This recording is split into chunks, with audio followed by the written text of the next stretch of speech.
Welcome to the Football Garbage Time NFL Podcast. My name is Wong. I'm the editor-in-chief of Football Garbage Time. And with me is the OG co-host, Ryan Whitfield. Hey, Ryan. How you doing, buddy? New platform, same enraging technical difficulties. But that's right. And same enraged Ryan. So that's good because we like to have consistency over here. And, of course, we got the one, the only, the greatest, the host of the Urban Sports Scene podcast and all burgundy and gold everything. Oh, I love it. I love it. It's Wole, Akinso. Hey, Wole, what's up?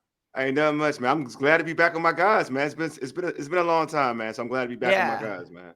It's been a minute, and no love lost here. It's just getting more intense, and I'm super excited also to introduce our new co-host. It's Darrin Midgett. What's up, Darrin? How you doing, man? Man, I'm feeling good, feeling great. It feels good to be a part of this, man. I'm to get back and talk to my boy Wole, man. This is a good feeling, man. Yeah, on top of the world, and just because I want to make sure the audience knows something about you here, Darrin, and also because I like to have some blackmail fodder against you. Tell us something that's interesting about you, like some interesting personal fact that we can use to extort money from you in the future. Gotcha. Well, if you want to extort money, you can start with the kids because they're already extorting money anyway. So that's one of they already got you.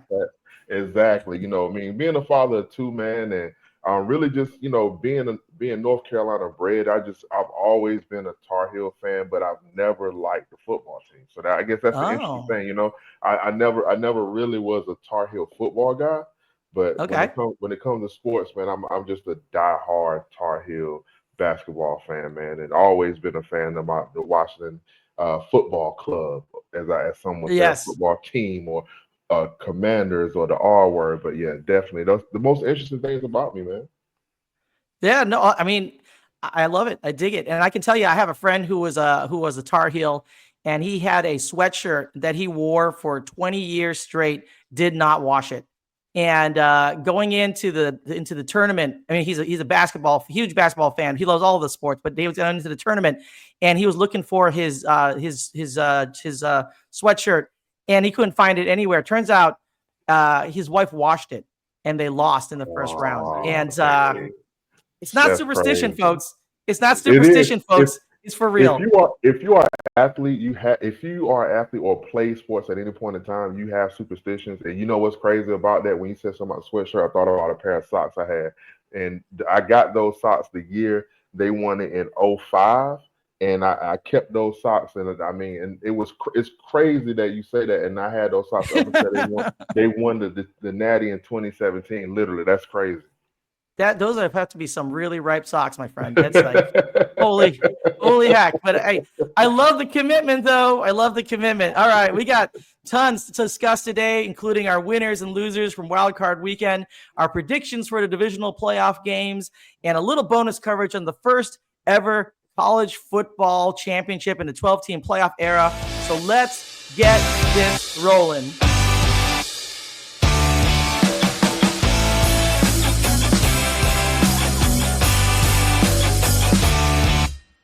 All right, let's do this. Let's do some winners and losers, shall we? Wole, you up.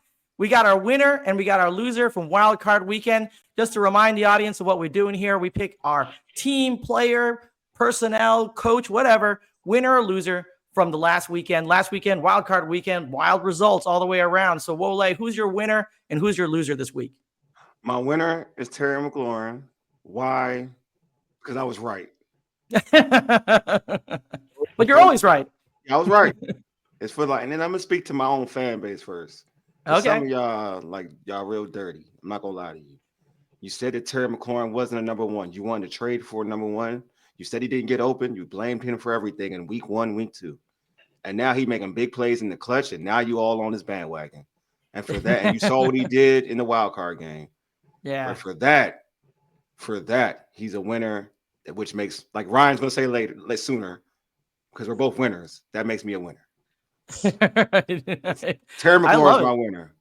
And my loser is Russell Wilson. Why? Because all the talk was like, he is so much better than Justin Fields. Right. Yeah. You know, oh, they're a better team. They're more prolific. They win.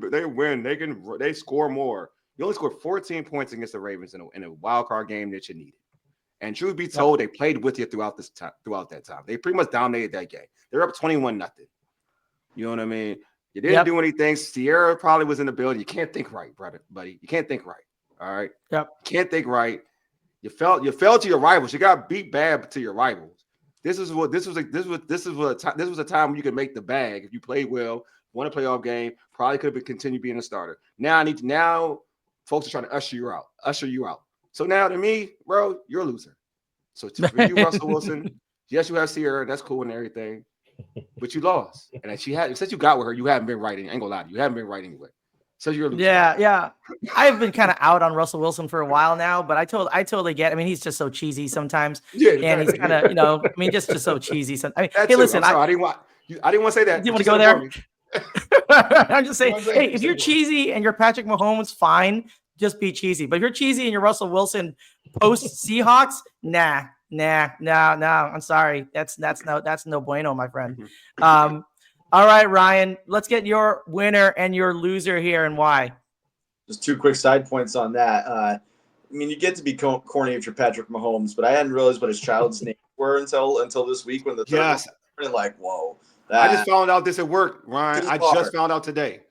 I never knew. Things. They got to go to school someday. They don't need to get bullied because they're named Bronze. Terrible. 1, 2.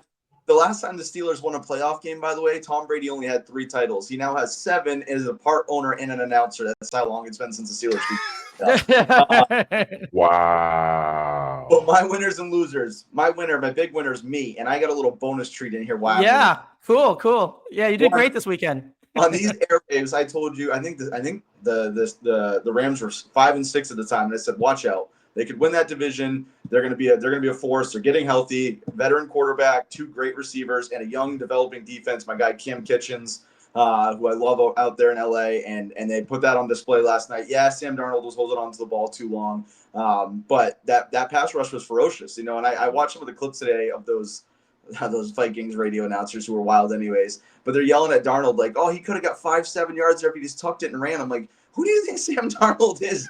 He had like a sliver to get through, and they're mad at him for not talking. Like, it's not in defense of Sam Darnold, but it was bad. So the bonus one that just happened since we were talking in our pre-show notes earlier today, I heard on the drive home, Deontay Johnson, huge. I was gonna have him as my bonus loser. All right.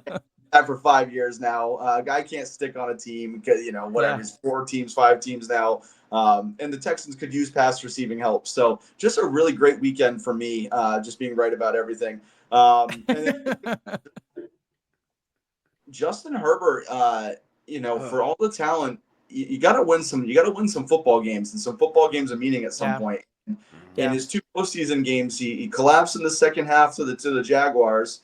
And then what they went out and did this weekend. So because that is, I guess, on the other side of that, I thought both LA teams were dangerous and primed to go on a run. And that did not come to fruition with them. So what was that stat? He had 3 picks all year and threw 4 in this game. At that time to double your to more than double your interception total in the season. So that's things. Justin Herbert is falling right in line, and I will call them the San Diego Chargers because that's who they still are, as we saw on this weekend. But Justin Herbert picking up the torch that was once carried by Phillip Rivers of great regular season player so far and an absolute bum in the postseason when it matters. Yeah, that is true. Herbert now 0-2 in the playoffs, and the worst of the way. And I like Justin Herbert as a player. I think he's a great player.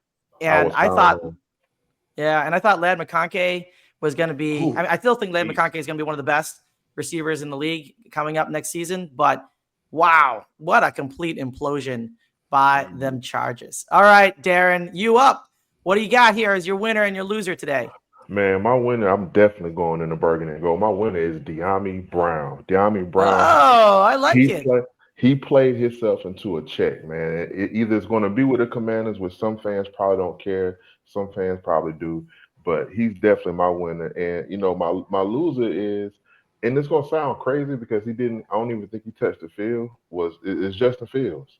because I feel like he lost his opportunity with not playing, putting himself in a position to play for a starting job. Because if Russell Wilson somehow cheeses his way into that starting job again next year, he's messing it up for Justin Fields. Yeah, I agree. And I actually feel bad for Justin Fields, not only because I'm a Bears fan and a Justin Fields apologist 100%, but and because they mismanaged him in Chicago for sure. Definitely. But he was actually winning games for the Steelers. He was, I mean, if you look He at was their 4-2, win-loss. right? Yeah.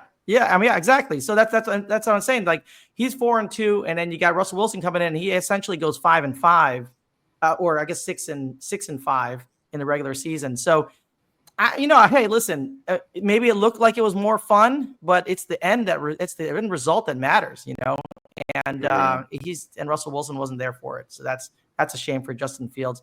Also, I wish he had started 8 games, because then that 6th round pick we got from the Steelers would have been a 4th round pick. So that's what I think that's my conspiracy theory. They didn't want to give the Bears a 4th round pick.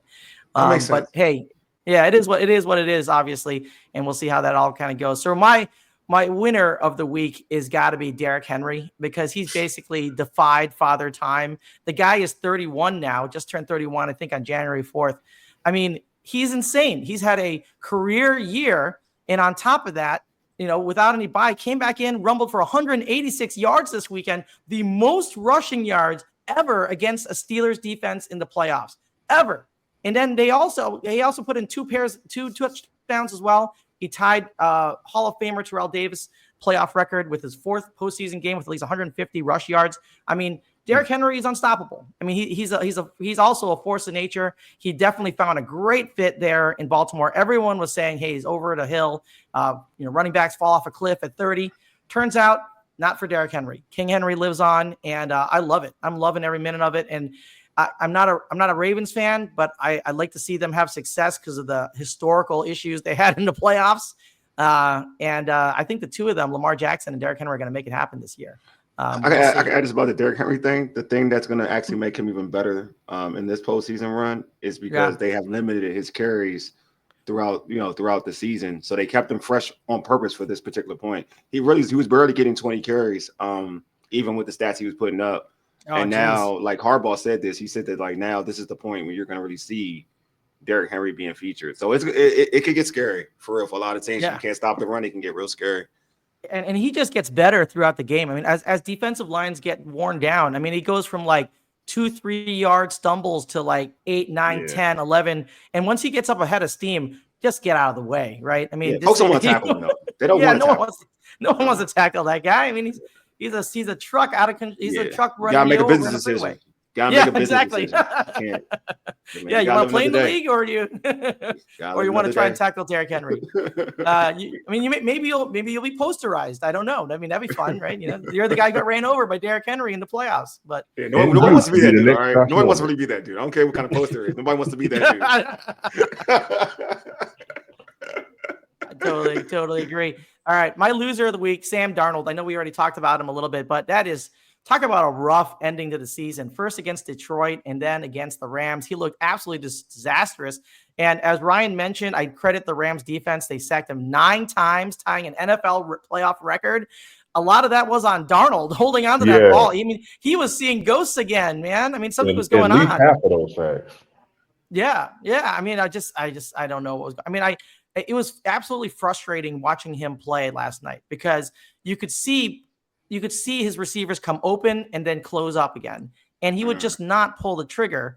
And he wanted to run. He would just run around the backfield and then he'd pick up a sack, or he had a horrible interception or a fumble. I mean, all those things set up, the most of the reason why they were behind in the half was from his turnovers. So that's absolutely unforgivable. What a disaster.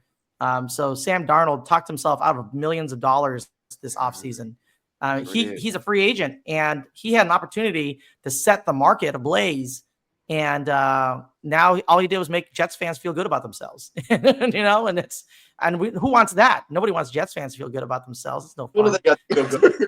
How their whole Aaron Rodgers Super Bowl plans worked the last 2 years. Jets fans don't get to feel good about it. They get to deserve Man, they deserve this shit. They do deserve this. That's Jets deserve everything they get to them. Jets deserve everything because the whole Aaron Rodgers thing. They deserve everything they get. They deserve Aaron Rodgers. So brutal. He is absolutely brutal. He went on that darkness retreat before the season. He took that entire team on a darkness retreat this entire season. That was a disaster. He was. He got people traded. He got people leaving. It's just he brought some of his own dudes in the building. And for what? Yeah. And for what? For it's nothing. Almost like a washed-up quarterback from Green Bay doesn't work out. If only they had gone through the same exact thing about 12 years ago that they could have learned. I know. No, they did exact same thing. So that means Rodgers will end up bringing the Vikings to a playoff game next year and then throw an interception as his last pass of the game. That's interesting. It'd be interesting if he did that. I mean, they do have an opening now that Sam Darnold talked himself out of a job. So JJ, who knows about JJ with his flow on the side? I know. Yeah, we'll see. We'll see. We'll see what happens with JJ. All right, guys. That was our winners and losers for Wild Card Weekend. Let's move this thing forward here and talk a little bit about the upcoming divisional round playoffs. So we got some big games coming up next weekend. Everybody here is going to be picking the winners and the over-under. So first game up on the schedule, we got on Saturday, January 18th at 4:30 p.m. Eastern, the Texans, which I have to admit didn't expect to be here, at the Chiefs, the well-rested Chiefs. Right now, Chiefs are favored by 8.5. The over-under is 41.5. Obviously, hard to win in Arrowhead. Wole, I'll start with you. You want to pick us a winner and then tell us whether you think this is going to go over or under 41.5? That's a good one. Shoot. I'm going to say the Chiefs are going to win. And I'm going to say, because I'm going to go over consistency, I'm going to say under. Under. Okay. Yeah, cool. I'm down to that. All right, Darrin, you up. What do you think?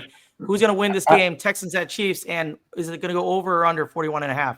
Man, I hate to follow Wole, but I was literally thinking the same thing. I was thinking that the Chiefs are going to win and go under because I feel like it's going to be one of those grinded out games because that DeMeco Ryans defense is going to show up. Yeah. Yeah. No, and okay, great minds think alike. I think that we're kind of all going down the same path here. I mean, the Texans really surprised me this last weekend, and obviously defense was a big part of it. So it'll be interesting to see what happens. Ryan, what do you got here? Texans at Chiefs, and then the over/under on 41.5. Yeah, I mean, we're going to bore everyone going chalk here, but the best part of that Texans win was Will Anderson and Derek Stingley. I think they show up again, and the Chiefs' offense has been a mess this year. They play all one-score games, so I think the Chiefs end up pulling this one out like 21-17. So Chiefs and the under. Yo, that was the same score I had in my head. That's crazy. Well, look, you all put some money down on that and see if we both hit it big here. Yeah, right. Hey. So we're all going to be broke next week when the Texans shock the Chiefs and win it in overtime or some crap. I doubt that. Yeah, I unfortunately have to go with the Chiefs as well. I mean, they're well rested. They're playing at Arrowhead, and obviously they know how to win games in the playoffs. We saw what they did last year, even though they had a subpar regular season. I don't think you can ever count out Patrick Mahomes. No, it doesn't matter who else is there as long as he has a decent offensive line and Andy Reid's calling plays. I think it's going to be something that's hard to beat. And I wouldn't be surprised if the under hits. 41.5 is pretty low, though, for an over-under. It is. And, it only takes a couple touchdowns to get over that. But what we've seen in the wild card so far is a lot of unders. So, all right, Texas. And 21-17, as Vicky Valancourt once said, that's not a prediction. That's what it's going to be. So, 20. All right, that's fair. All right. Well, Heyman on WWE would say that's not a prediction. That's a spoiler. You know what I'm saying? There you go. There you go. We're in the spoiling business. All right. Next up, this is the game that is on Wole and Darrin's mind for sure. Commanders at the Lions at 8 p.m. Eastern on Saturday, January 18th at Ford Field. Right now, Detroit is favored by 10. Holy cow. And the over-under is 55.5. I mean, wow, that's a high over-under. So, Wole, let's hear it. What do you think? Commanders at Lions. Who's got the win? And are we going to go over or under 55.5? For my Commander fans who know me, y'all know what I do. So I'm having the Lions winning because I put my Nigerian voodoo on it. The Lions winning. Okay. And it's going to be over. They'll be over. Yeah. I'll go over. Okay. All right. Darrin, we got We got great minds thinking alike again, or you got any thoughts here on the Commanders at Lions and over under on 55.5? Great minds do think alike, but I'm not Nigerian, so I don't have any voodoo. No voodoo. So I mean, I may have some Nigerian blood, but I haven't checked my ancestry.com and my 123andMe, and I haven't checked all that yet. So I don't know. But for me personally, I cannot bet against these guys. I cannot bet against that burgundy and gold, man. So I'm definitely going with them. And I'm gonna be honest, man. I'm gonna be real honest. It has to go over for them to win. Washington has to put up 30. They have to put up 30 to win. So I feel like the score is going to be in the ballpark of Washington 34 to the Lions 31. Okay. All right. Wow, that'd be a fun game to watch. I'm all in for that. I'd love to have that on a Saturday night. All right, Ryan. Commanders at Lions. Pick us a winner and 55.5 over under. What do you got? First of all, I'll spoil it too that I'm also not. I don't have any Nigerian blood in me. But I do. Ryan, man. I know. Ryan. Did you do an ancestry.com, Ryan? Did you get that checked? Because I'm not 100% on this. I'm not 100%.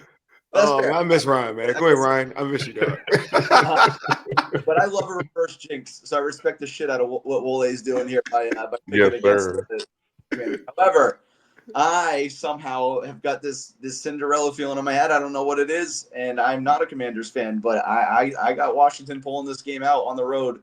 Wow.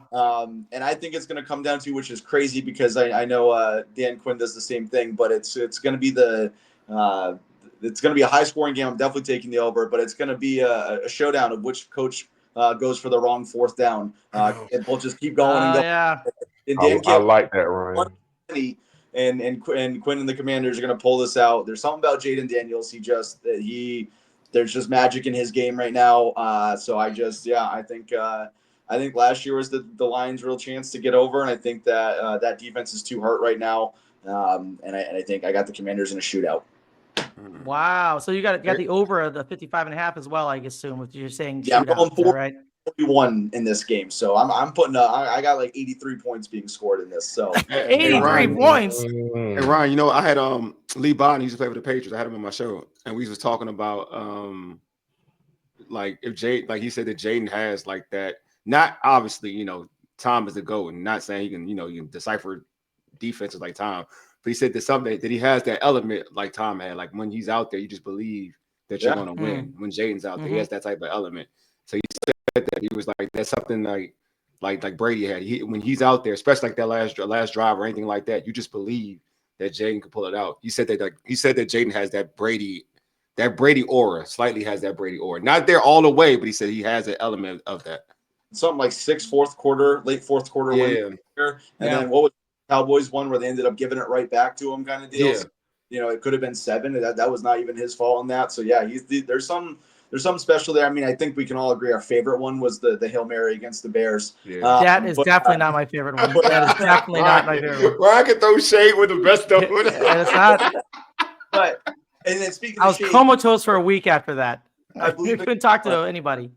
I believe in karma. The way this game's going down to is it's going to be Zane Gonzalez hitting a field goal late for everyone giving him crap for having OCD this week nationally on Twitter. I know they need to stop. That's terrible. That dude's going to come out here and hit a clutch field goal to send them to the NFC Championship. So people are the worst.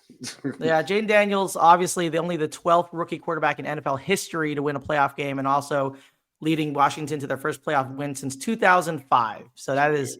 That's been a minute. That's been a minute. I am going to say this. Listen, I'm sorry. I want the Commanders to win. My heart says the Commanders. My head says the Lions. I think that the Lions are going to be able to pull this off. I mean, they have something going right now. This kind of workmanship type of offense, which is absolutely dynamic. They have a lot of trick plays up there in their playbook, and they are very, very good at pulling them off. I do think there are some problems on defense there, but I'm going to take the under on this one. 55.5 is a lot of points. I think that it's going to be close, but that the Lions will be able to make a stop sometime later on. And hey, listen, Jaden Daniels is a rookie. He's going to have many, many options to get back here. He's going to get back here again. I have no doubt about that. If he wins, fantastic. Yeah, but I'm going to think that I think the Lions have this right now going into this weekend. I hate to be that down. I feel like the wet blanket of the group. Like I say this and everybody's like, oh, okay, fine. It's the Lions. That's Right? cool. Well, no, I had a question. I mean, you picked, you went with the favorites. I mean, I ain't going, you all right? You good? All right, that's cool. That's cool. All right, all right. I think Well, nobody's hating on me yet. That's fair. Hey, before we move All on to right, so let's. how did it feel to see a playoff doinked field goal go in for the win? I just Oh want man, to. they trying to kill me, man. They trying to kill me. Yeah. They trying to kill me. They trying Man, to kill me, bro. I turned away and I told my wife, I was like, "You watch and you just tell me what happened." And when I turned around, she was like, "You said you want." I mean, I did the whole. I want to look. I don't want to look. I want to look. I don't want to look. So yeah, I can tell I think you. right. I'll tell you what how I really did it. So I'm gonna tell you the truth. So for me, right, like I'm very superstitious. I'm not gonna lie to you. So obviously by what you saw with the score and whatnot. So I changed the channel. That's how bad I was so pissed. And I just looked at ESPN.com, right? So I'm looking at it because it's faster when you're doing the streaming, just faster. ESPN.com on your phone is faster. Right? Yeah. Right. It said 23-20. So I changed the channel real quick. Okay, we won. I changed the channel. I'm looking at it and I see it hit the bar. I'm like, oh shit. Did they lie to me? Did this shit Right. wrong?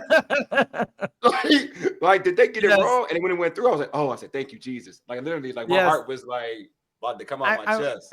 So I'll say this. I think Ryan was casting shade on me again because of the 43-yard double doink by the Bears in the playoffs against the Eagles, in which we did not win the playoff game. Or am I wrong, Ryan? Am I just totally reading into that? It wasn't shade at all. But then you have one, didn't it? Wasn't there one with what was that game in the regular season? Was it the Packers or the Lions? Yeah, Packers where we missed the field goal and at the area end, it got blocked. Yeah, we got blocked. The Bears were masterful at finding ways to lose games on the last play of the game, including against your Commanders. So yeah, this is it's a pleasure being a Bears fan. It's an absolute pleasure. It's okay. All right, let's go on to the next game. It's Rams at Eagles Sunday, January 19th at 3 p.m. Eastern.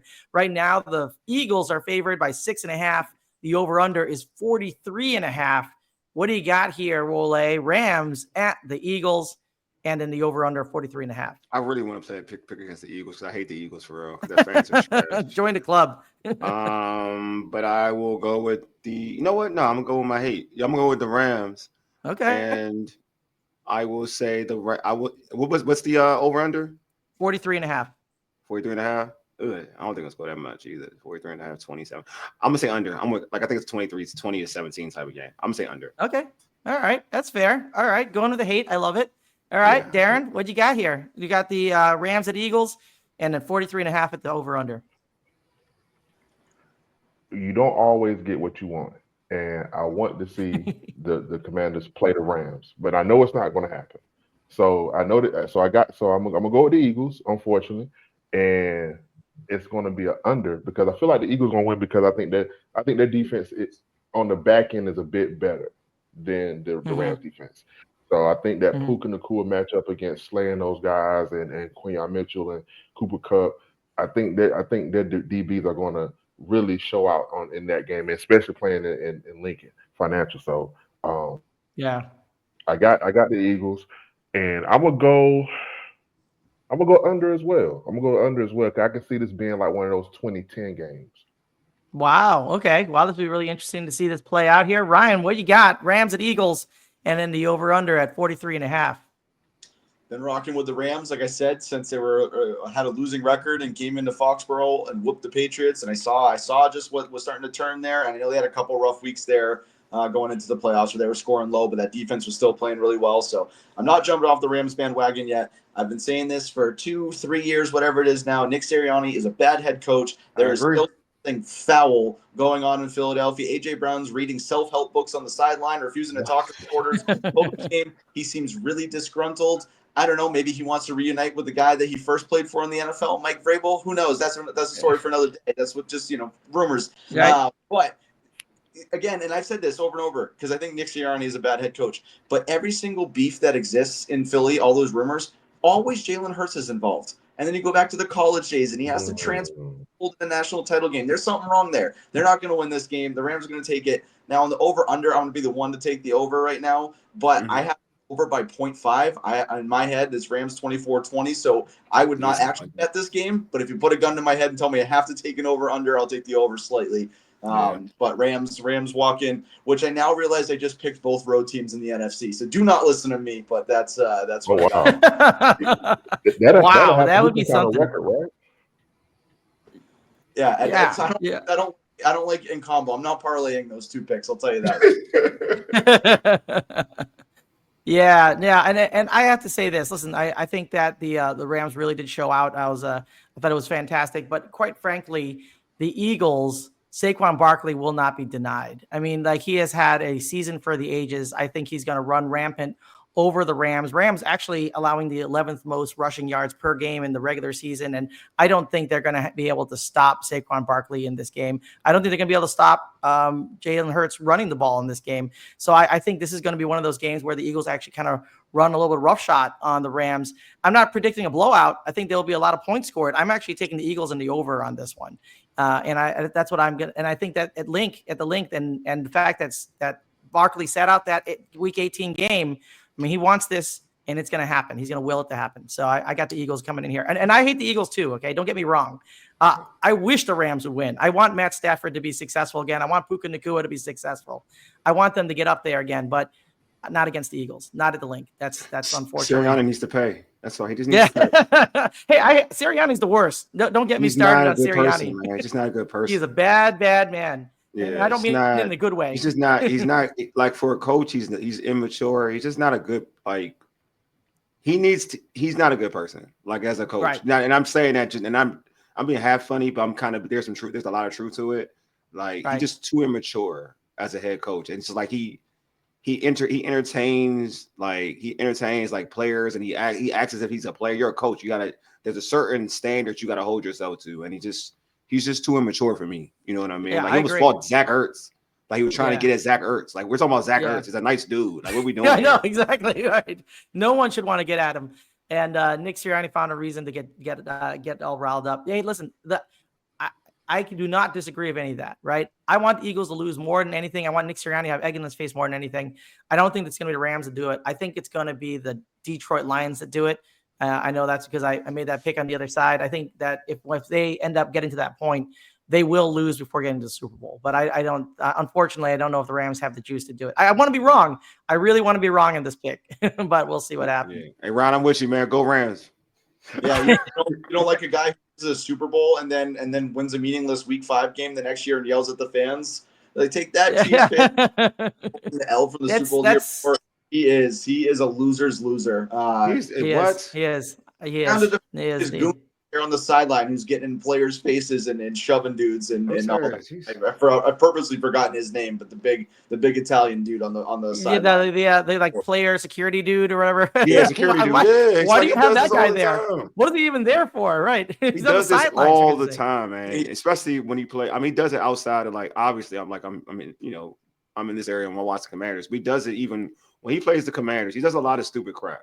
Like, he does a lot of stupid crap. Like, you sit and you see it and you're like, come on, bro. You a head coach. What are we doing here?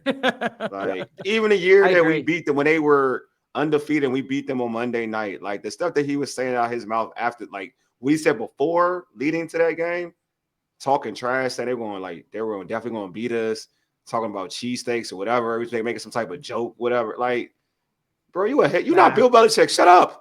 Shut up, exactly. Bill Belichick. Shut up. Right, exactly. I love AJ Brown, and I love that he's disgruntled, because all jokes aside, I do think there's a very realistic chance the Patriots, who are receiver hungry, do offer a pick to go get him next year, and I think that's best for both the Eagles and the Patriots at that point to just move on. However, all that said, you simply cannot allow your star player to be so disengaged that he's reading the book on the sideline of a playoff game. It cannot happen. AJ Brown should have been removed from that game at that moment by his head coach. But he has no control of the situation. It should that can't again. And I get why he's disgruntled. And I love AJ Brown. I think he's I love what he does for mental health. I love the way he plays. I love his entire resume. Like, AJ Brown's my dude. You cannot do that on the sideline of a playoff game. I agree with you. Allow that to happen. So yeah, he's got no control.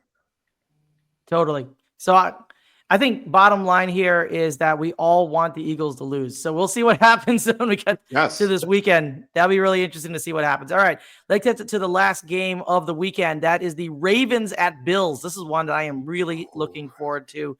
It is a 1-point spread. The Baltimore Ravens are favored by 1 in Orchard Park, New York. And the over-under is 51.5. And this is, in some ways, the AFC game to keep your eyes on. So Ravens at Bills, both teams frustrated in the postseason for many years, both teams hitting all cylinders at the right time, but in very different ways. Wole, putting you on the spot. What do you got here? Ravens at Bills and the over-under at 51. I like Josh Allen a lot, like I do. Yeah. So it's not like I'm big. Like I do like Josh Allen a lot. But if I look for team, I'm gonna go with the Ravens. I feel like the Ravens have the better overall team with talent. But what Josh Allen has done with like this season has been amazing. Like with the guys he's lost. So I would say the Ravens because of King Henry, Lamar Jackson, and the tight ends that they have. The defense that's been playing better ball down the stretch. I'll say the Ravens, and I'll go slightly over. Okay. I'll go slightly over because I do think it's going to be very competitive. I'll go slightly over.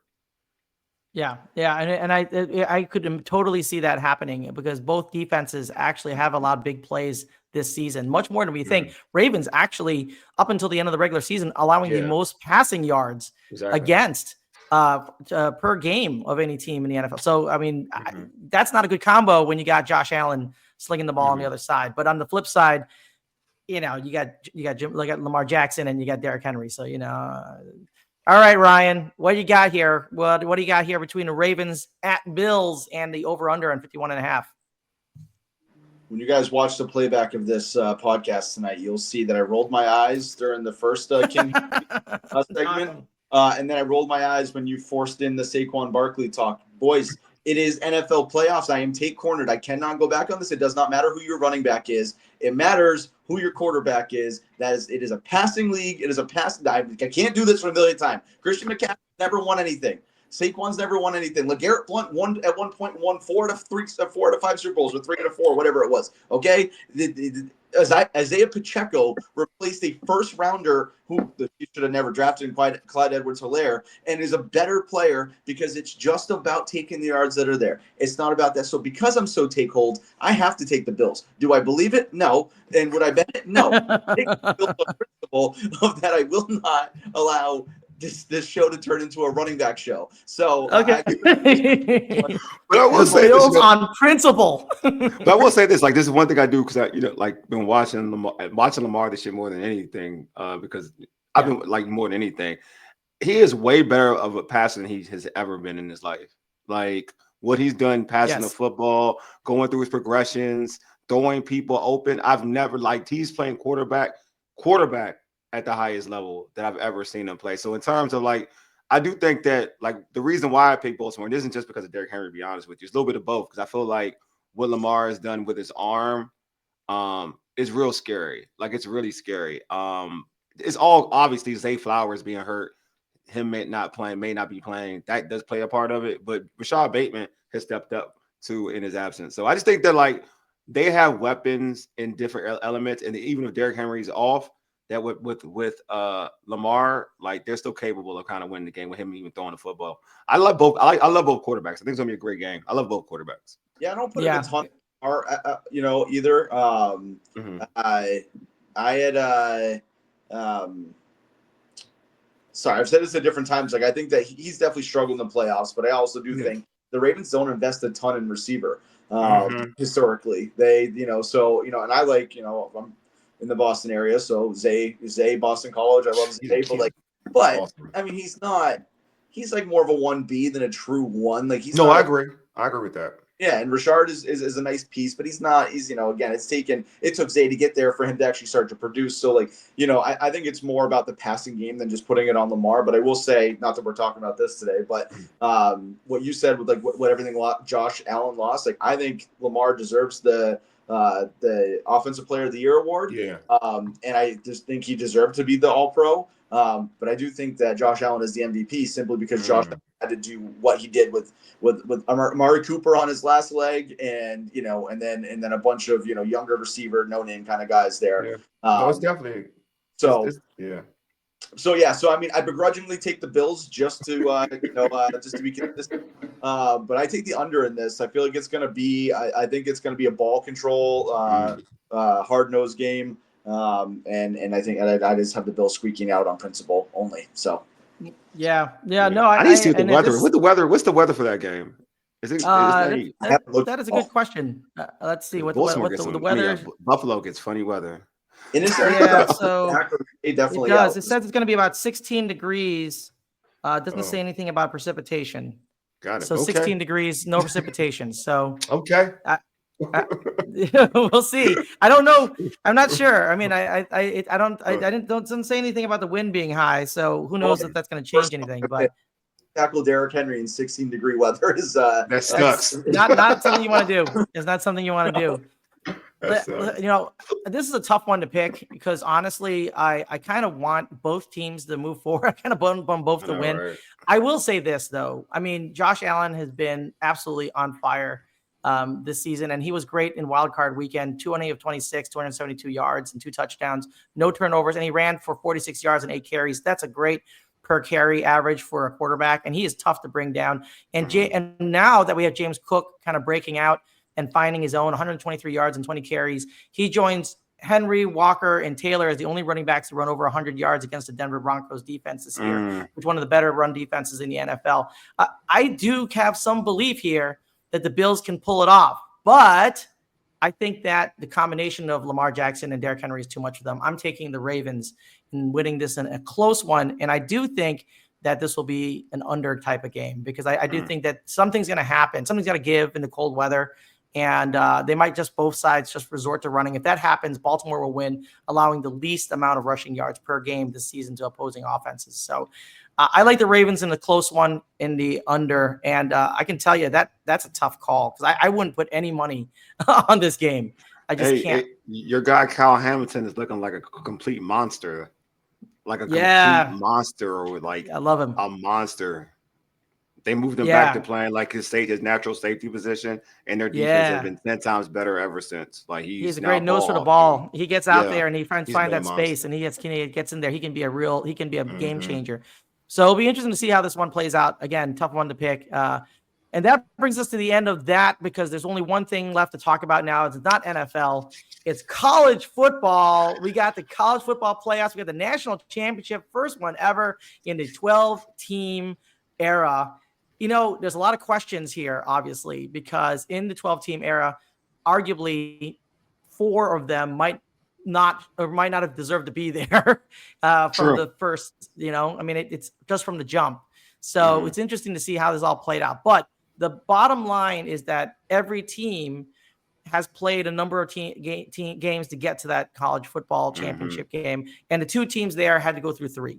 So that means something. All right. So we got, of course, everyone knows I'm biased. We got Notre Dame there, and we got Ohio State, or if you are a fan of Ohio State, the Ohio State University. Disgusting. Ohio State actually favored by 8, which is actually better than it started because it started at 9.5, and it's been moving slowly towards the as the betting keeps going. They are now favored by 8 in Atlanta at Mercedes-Benz Stadium. This is going to be Monday, January 20th at 7:30 p.m. Eastern. The over-under is 45.5. So let's just open this up first of all. Ryan, I know you've had a few things you wanted to say about this, so I'm going to open it up to you first. I'm interested in what you think the keys of the game are at a high level, and then pick us a winner and over-under. Yeah, so I mean, just allow me just 1 second here because I do want to talk about what you talked about with the tournament here because I think in the age of instant gratification, I'm going to get my soapbox on this. People. All right, out comes the soapbox. 4 of these teams probably didn't deserve to be there. But, and this is not an original take. There's actually somebody locally I heard, Mike Felger on the Sports Hub who said this, that I was like, oh, that's actually a really great point. And I think he's 100% right. We all know that for the last 10, 15, 20 years, it's been about you have to go to the SEC because that's get the most visibility and play. You have to allow some time for this to play out because what you now saw is local kids in the Southwest in Arizona area say, well, I don't have to uproot my life and go to Alabama now to get visibility. I can stay at Arizona State, get that primetime game, and I will have a chance to play. So what I think we'll start to see is more distribution of the talent to staying more regionally, and we'll see the other programs between that, the transfer portal and the NIL deals now, that actually opens up. So while it wasn't super competitive this year, in 5+ years, I do think that we'll see it get more competitive and equal out because, again, kids can stay more regional because they'll have that same opportunity that they used to have to go to the SEC for. So I think we got to be patient through that. That's one. Two, I think the most impactful thing about why this works, and I've actually seen people bitching about it, people who have said, oh, I was pro the playoff. And now that I've seen it, like Notre Dame and Ohio State are going to the title. They didn't even win their conference title games. Well, yeah, that was the whole point of having a 12-team format, was to open it up to a tournament to see who the best was. I think that actually is better. If you just got the 1 and 2 seed, the SEC and the Big Tens champion against each other, we'd all been like, okay, well, what was the point? It changed nothing. We got 2 teams that would not have made the playoffs last year, are in the national title, and went on elongated runs through the rest of college football's best. So I think it's actually a really great result that we're here. Now, to the game, with all that said, I'm sorry. I'm a Notre Dame fan. I want it badly. Riley Leonard's not winning a national title. I don't know how to say this nicely. The guy. But can Steve and Jelly win the national title? I like him. I like him. No. It's so painful to watch because there's like 2 parts of it. Like, now I'm drawn of who was in between Indiana and Penn State. Whatever. The game 2 weeks ago. Georgia, thank you. Yeah, I like how you just totally forgot about Georgia. I love that. Georgia fans are gonna be up in arms about that. A clutch third down late in the game, and Riley goes head first, diving for the line to gain, gets toppled over, lands on his head, gets up excited. Like, there's some moxie, there's some courage, there's some toughness. I like his composure. The guy can't throw the football. It's horrible. And your best running back is running on one leg basically right now. And I know he's done he had a huge touchdown, 98 yards, 99 yards in the first game.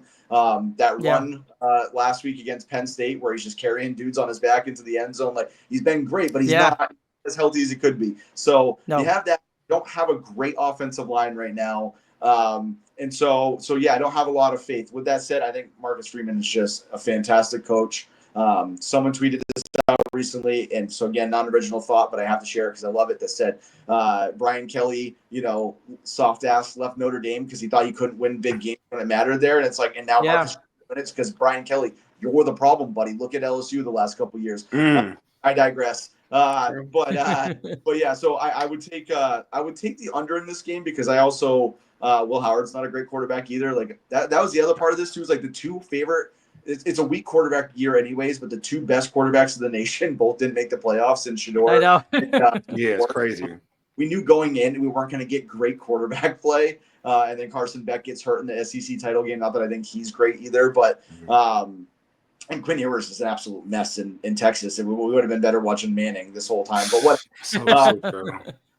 So anyway, so I don't think it's going to be a high-scoring game. I think it's going to be a tough-fought defensive battle. But I think at the end of the day, Ohio State's just too much for Notre Dame. And I can't picture Riley Leonard being a national title winner. It just doesn't make sense in my head logically that as bad as he is in the past game, that he's gonna hoist a trophy at the end of this.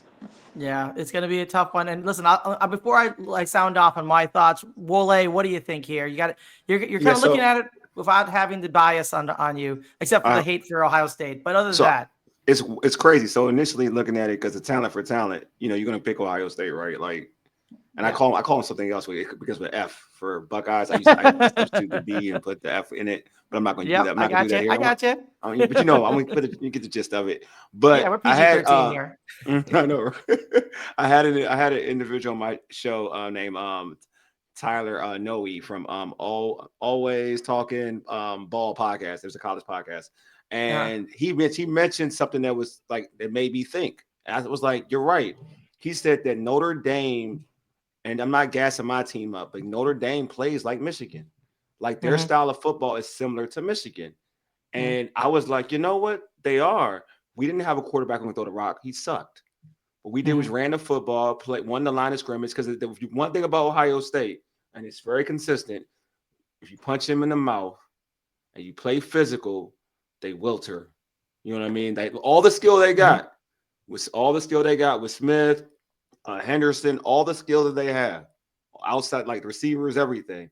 If you punch them in the mouth and you make it a sluggish game, they falter in the end. That's just what it is. That's Ohio State under Ryan Day. Call it for what it is. This is not me hating. This is just me telling you how it is.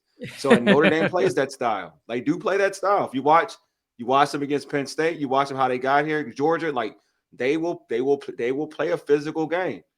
And they're in there, they have a certain desire. And that's how, and I feel like they play that style. They have a great opportunity to be Ohio State. We've seen this Ohio State lose to teams or struggle with teams. You're like, how is that possible? Like Texas, if they didn't crap on themselves, they could have easily won that football game. Oh, yeah. You know they were right there.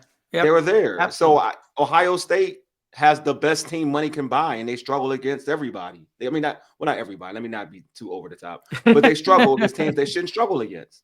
So Ryan's like, I can't see it, but I'll go on the other side and say, if Notre Dame plays Notre Dame football, don't turn the football over and play a physical style of football, they'll be in the game.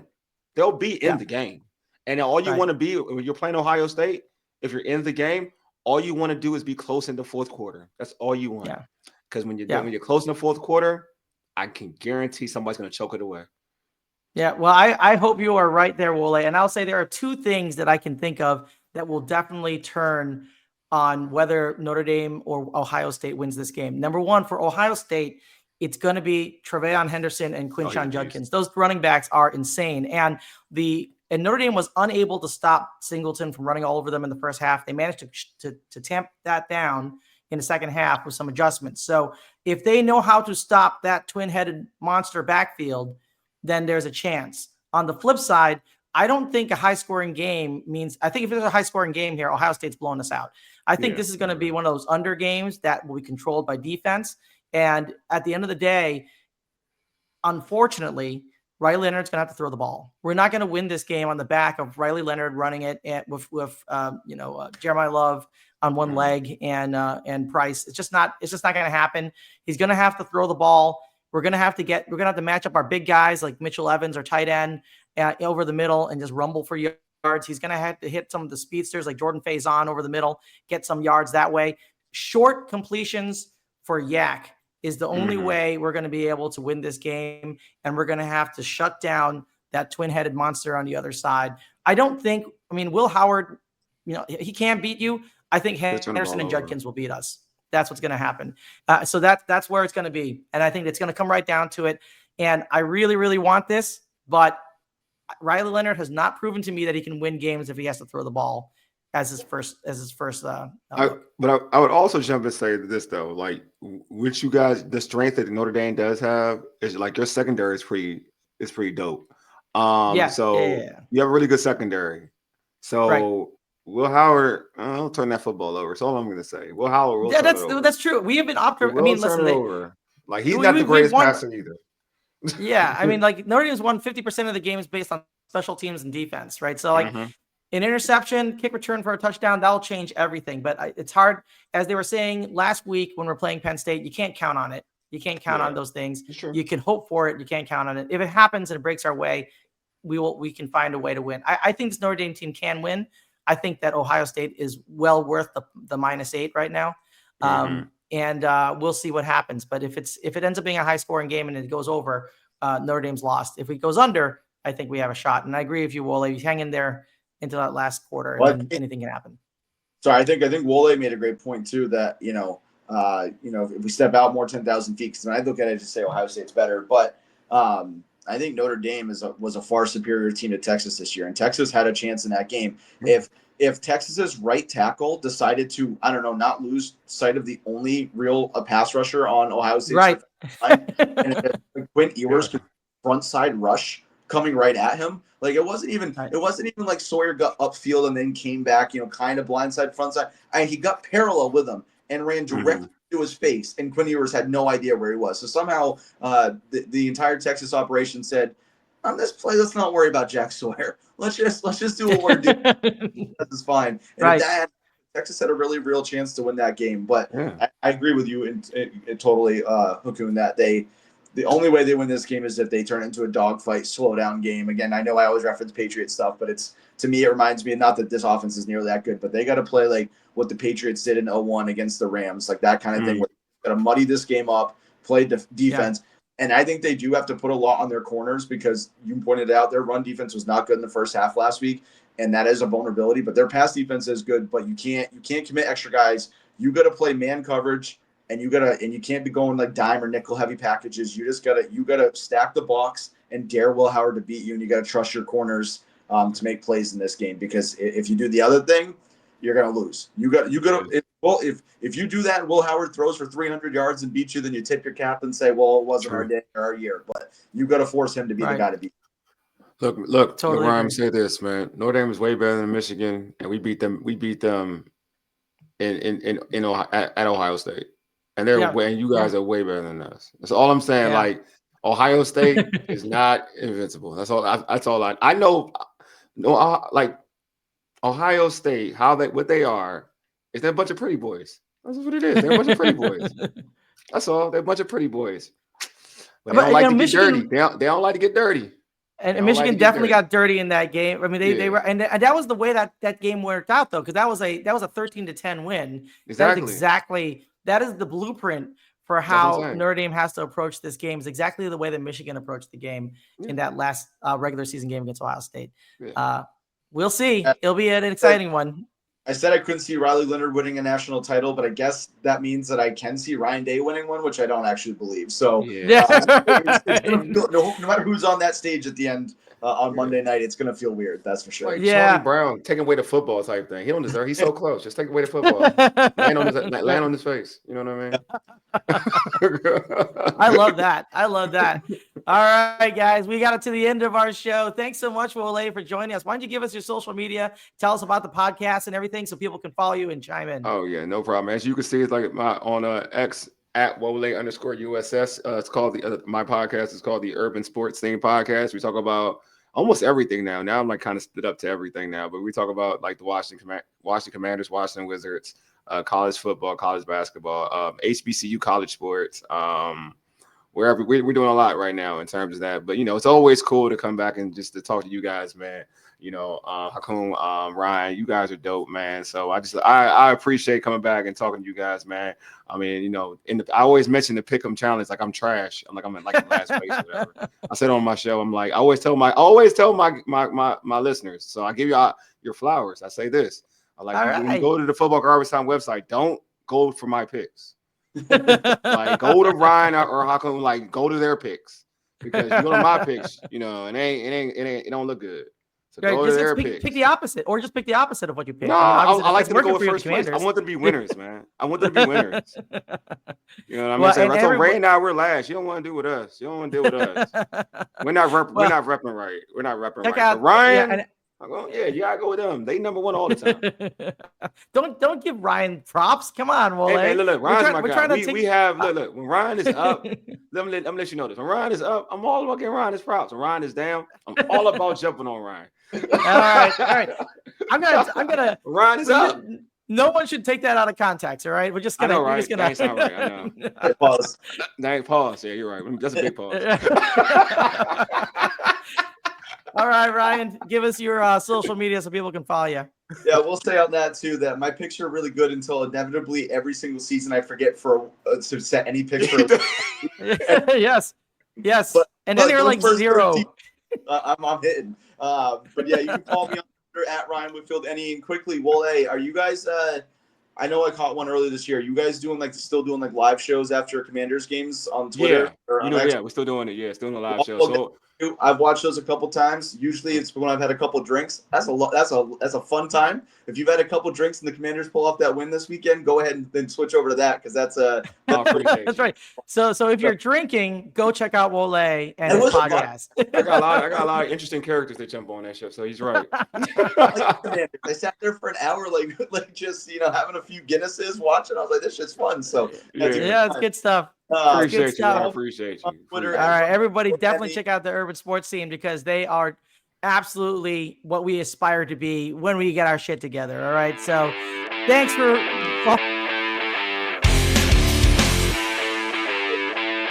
You might. Garbage Time on Twitter/X. You can find me at Football Garbage Time on Facebook. Again, thank you for listening and wasting time with us. And thank you, Wole, for wasting time with us. Always appreciate it. We'll see you next time. Enjoy your NFL week.